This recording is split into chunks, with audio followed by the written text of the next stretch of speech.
नमस्कार दोस्तों, स्वागत है आपका हिंदी नॉलेज शो में। तो दोस्तों, हाल ही में एक ऐसी घटना घटी है जिससे कि रूस हैरान और परेशान दोनों है। और जब आप इस घटना के बारे में सुनेंगे ना, तो आप भी दंग रह जाएंगे।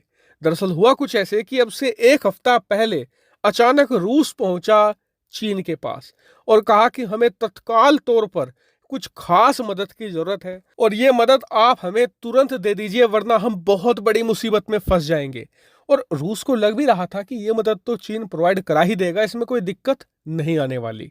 लेकिन रूस उस वक्त हैरान रह गया जब चीन ने न सिर्फ मदद देने से इनकार कर दिया, बल्कि चीन के जो राजदूत हैं अमेरिका के अंदर, उन्होंने पूरी दुनिया के सामने इसका ढिंढोरा पीटा कि रूस ने हमसे ये मदद मांगी थी और हमने ये मदद नहीं दी है। ढिंढोरा क्यों पीटा गया? ताकि पश्चिमी देशों को यह पता चल सके कि चीन रूस की मदद नहीं कर रहा है। और यह करने के पीछे चीन का मकसद साफ था कि यूरोप अमेरिका के अंदर चीन का जो बिलियन नहीं ट्रिलियन डॉलर का एक्सपोर्ट मार्केट है वो सुरक्षित बना रहे, चीन पर कोई प्रतिबंध ना लगे। लेकिन चीन की इस हरकत से रूस बेचारा फंस गया।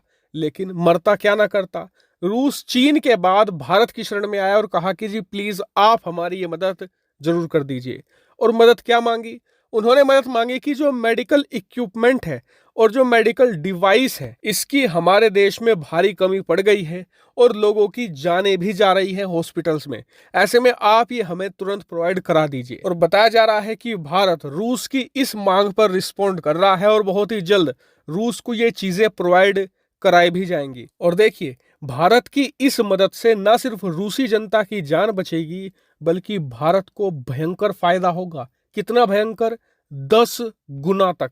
और ये बात मैं नहीं कह रहा हूं, दरअसल जो Indian medical device industry association के समन्वयक हैं राजीव नाथ जी, उन्होंने खुद बताया है कि रूसी मार्केट में अभी तक भारत के बने हुए मेडिकल डिवाइस की पहुंच ना के बराबर थी। या तो यूरोप से आते थे या चीन से आते थे।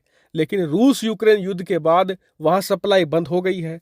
ऐसे में अगर भारत वहां पर सप्लाई शुरू करता है तो हम 10 गुना तक ज्यादा मेडिकल डिवाइस रूस के अंदर एक्सपोर्ट कर सकेंगे और इसकी टोटल कीमत लगभग 2 अरब डॉलर होगी, यानी लगभग 16,500 करोड़ रुपए के एक्सपोर्ट सिर्फ मेडिकल इक्विपमेंट के।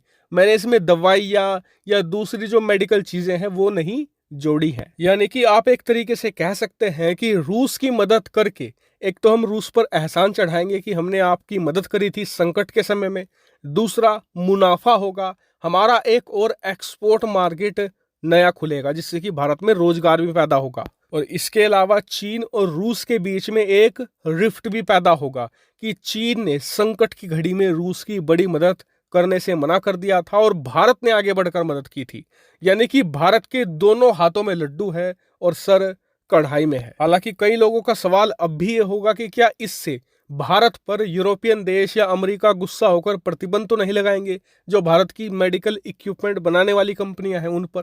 तो देखिए, ऐसा नहीं होने वाला। और रही बात, मैं आपको बता दूं कि इस तरीके की मदद यानी कि मेडिकल इक्विपमेंट की मदद तो भारत अपने दुश्मनों की भी करता है। उदाहरण के लिए, भारत पाकिस्तान के बीच में व्यापार बंद है, लेकिन दवाइयां और मेडिकल इक्विपमेंट भारत अब भी पाकिस्तान को बेचता है। और यहाँ तो हम रूस की बात कर रहे हैं जो हमारा एक लॉन्ग टर्म फ्रेंड है। हालांकि आप इस पूरे मामले पर क्या सोचते हैं, कमेंट करके जरूर बताएगा। Thank you very much for watching video.